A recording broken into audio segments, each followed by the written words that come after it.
Hello, this is Stacy from trulymajestic.com, and today we are going to be learning how to do a really super simple cast on. Now the cast on row is really important because this is the foundation row for the rest of your blanket. So the cast on row will look something like this.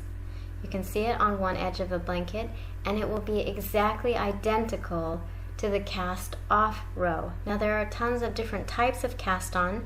This is actually a crochet cast on I'm going to be teaching you, and it's way easier than most cast ons. Let's get started. So the first thing we need to do is tie our wool roving in a knot or your yarn. If it's really thick and chunky yarn, you don't need a slip knot, just a knot with the short tail coming off the front, and then you need to pull that short tail back and then pull your working yarn through the loop and then pop your hand through.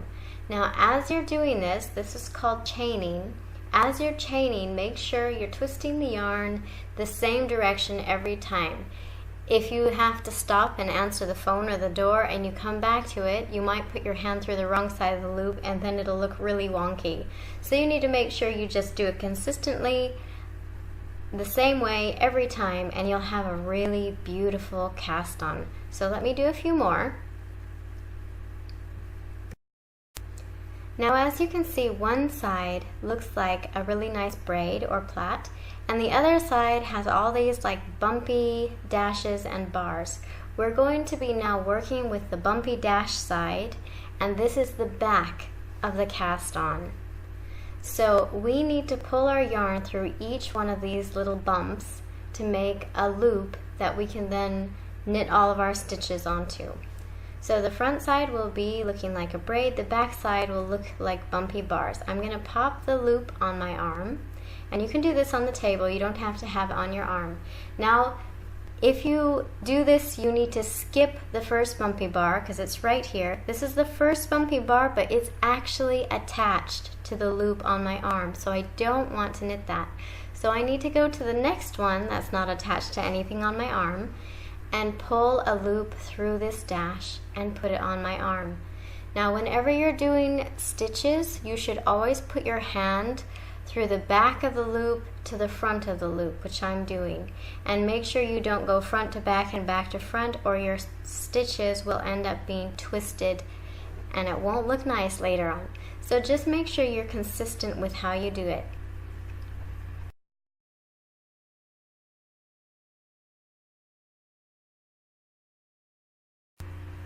Now I'm trying to go nice and slow here and just do quite a few to give you guys a good idea of how you do this.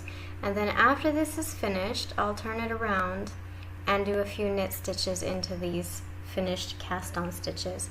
The last stitch, if you don't need this stitch, because it can be an extra one if you only need so many stitches on your arm, you don't have to knit that one. You can actually just unravel it and weave the tail into your blanket. But if you do knit it, you just find the closest thing to a bumpy bar and then knit into it. So let me flip it around, and now I'm going to be doing some knit stitches into these loops. It's important that your loops aren't twisted, because see how they're sitting sideways. So we want to open them all up so they're nicely facing us. So let me get rid of this mess on the end kind of, so I have a normal loop, and then we'll be doing a knit stitch into these. A knit stitch goes from the back of the loop to the front of the loop. So I'm going to open my loop up. It's not twisted anyway, it's nice and open. Both sides go down to the center, and I pull my yarn from the back to the front, and I'm going to do this a few times with each loop, from the back of the loop to the front of the loop.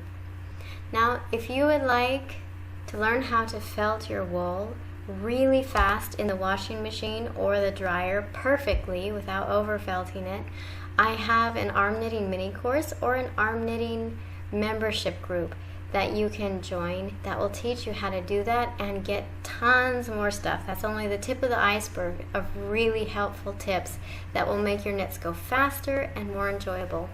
If you've enjoyed this video, please give it a thumbs up, leave a comment, and let me know what you think about it or how I can improve it. I'm always open for constructive criticism. Thanks so much for watching. I'm Stacy from Truly Majestic, and happy arm knitting!